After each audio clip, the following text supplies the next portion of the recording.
My name is Amina. I'm 26 years old. I grew up in a small town with big dreams. I worked hard. I saved every dollar. For 5 years I worked 2 jobs, day and night.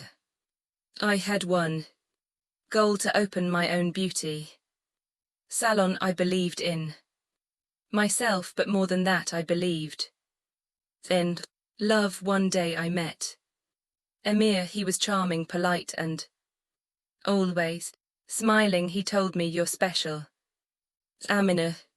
I want a future with you." My heart was full. No one ever made me feel like that. We started spending time together: coffee shops, walks in the park, phone calls every night. He listened to my dreams and said, "Let me help you. We can do this together." I trusted him. I told him about my savings, $100,000, money I had never even used. It was everything I had. One evening he looked into my eyes and said, "Let me invest it for you. I know people. I can double it. In 6 months you'll open a big salon, bigger than you ever dreamed." I hesitated, but he held my hand and said, "Amina, don't you trust me?" I said, "Yes." I gave him the money. He kissed my forehead and whispered, "You won't regret this." The next day he didn't text. The day after that his phone was off. By the third day his number didn't work. My heart sank. I went to his apartment. It was empty. He was gone. And so was my $100,000. Tears ran down my face. Couldn't breathe. I screamed inside.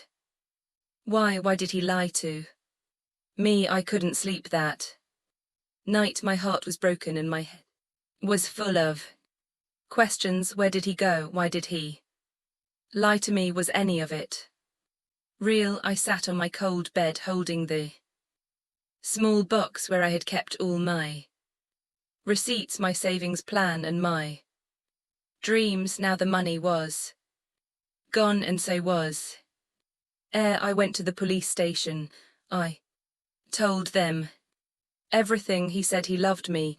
I cried. He took my life savings. I trusted him. The police officer looked tired. He sighed and said, "We'll do what we can, but if you gave him the money by choice, it's difficult." "What do you mean?" I asked, shaking. "If there's no contract, no proof, then it's not a crime. It's just betrayal." Betrayal, that word hit my heart like a knife. I walked home slowly. I couldn't believe this was happening to me. I felt ashamed. How could I be so stupid? My friends didn't understand. They said, "You should have been careful. Why did you give him the money? Maybe you wanted too much too fast." I stopped talking to them. I stopped smiling. I stopped believing in people. Each day felt like a year. I had no money, no dream, no trust. I was alone, but deep inside something still whispered, "Stand up, Amina, don't let him win." And in that moment I decided I will not give up. I didn't have much left, only a few clothes, a small rented room, and the pain in my heart. But pain makes people strong. I knew I couldn't sit and cry forever, so I started working again. I found a part-time job in a bakery. The pay was small, but the smell of fresh bread in the morning gave me a little comfort. Every day I cleaned the tables, packed pastries, and smiled at strangers. Even when I wanted to cry, I saved every coin I earned. I made tea at home. I didn't buy new clothes. I didn't go Out I was building myself. Again, not just with money but with hope. One night after work I opened my old phone and searched his name. Again. Amir, the boy who said, "I love you."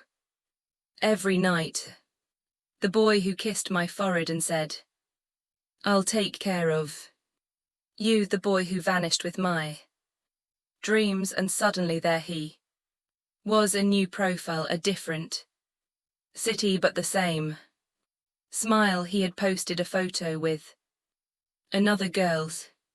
A caption said my everything. My hands shook, my heart raised, but this time I didn't cry. I took a screenshot, then another, then I opened a notebook and began to write down everything I remembered: dates, places, messages, bank transfers, his lies. I was going to fight back, not with anger but with truth. I called the police. Again, I told them I had more evidence. Now the officer listened this time. He sounded serious. "We'll open a case," he said. It wasn't much, but it was a start. That night, for the first time in weeks, I slept without tears. I was still hurt, still scared, but I had something new. Strength. 1 week later, the police called me. Again, they found some of Amir's online accounts. They asked me to come to the police station.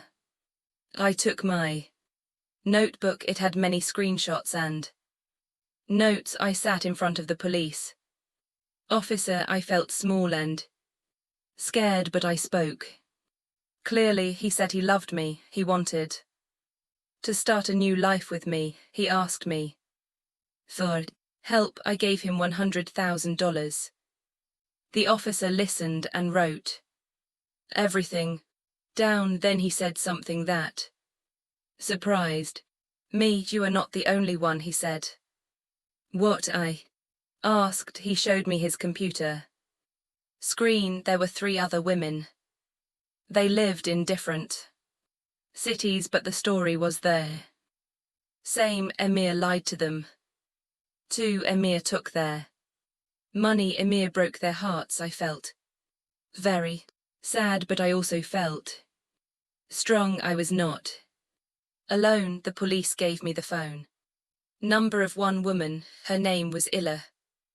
I called her that evening. She was crying. Her voice was soft and weak. He told me I was special. She said I gave him everything. Then he disappeared. We both cried. We were strangers, but we had the same pain. The police said they were working on the case.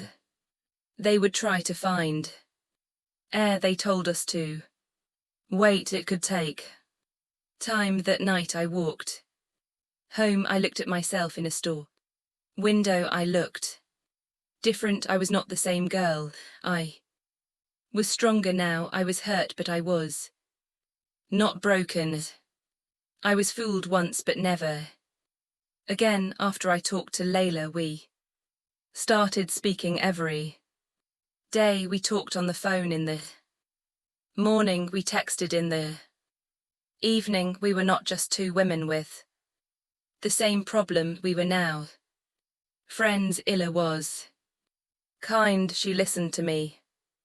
I listened to her. We shared our stories, our pain, and even our dreams. One day Illa said, "Let's not cry anymore. Let's do something." "Like what?" I asked. "Let's help other girls." She said. That idea made me feel happy. I wanted to turn my pain into something good. We made a small page online. We named it "Be Careful Sister." We wrote how to stay safe online, how to know if someone is lying, what to do if you are hurt, and our own stories. Soon other girls started to write to us. One girl said, "Thank you, your story saved me. I almost gave money to a man like that." Another Wrote I thought I was stupid, but now I see it can happen to anyone. I smiled when I read those messages. My heart still had pain, but something inside me was growing hope. Maybe I lost my money. Maybe I was lied to, but I still had a voice, and now I was using it. Illa and I became close like sisters. We made a promise, no more lies, no more tears. From now on we rise. 1 year passed, the pain in my heart became smaller. I worked hard, I made new friends, I saved a little money. I was not the same girl anymore. I was stronger, I was wiser.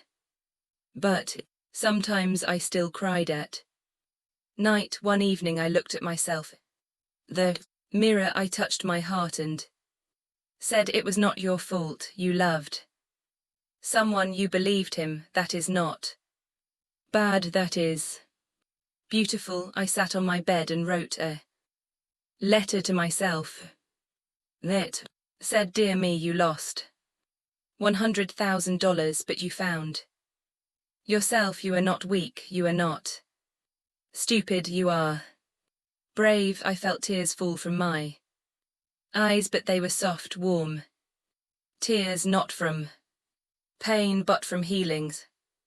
The next day, Illa and I were invited to speak on a radio show. We told our stories, we told the truth, we told every girl listening, you are not alone, you can begin again. After the show we walked together. Illa said, you know, he stole money from us, but he gave us something too. What? I asked. Power. She smiled. Now we help others, now we shine. I looked at the stars in the sky and whispered, thank you for my pain. It made me who I am, and at that moment I knew this was not the end of my story, it was just the beginning.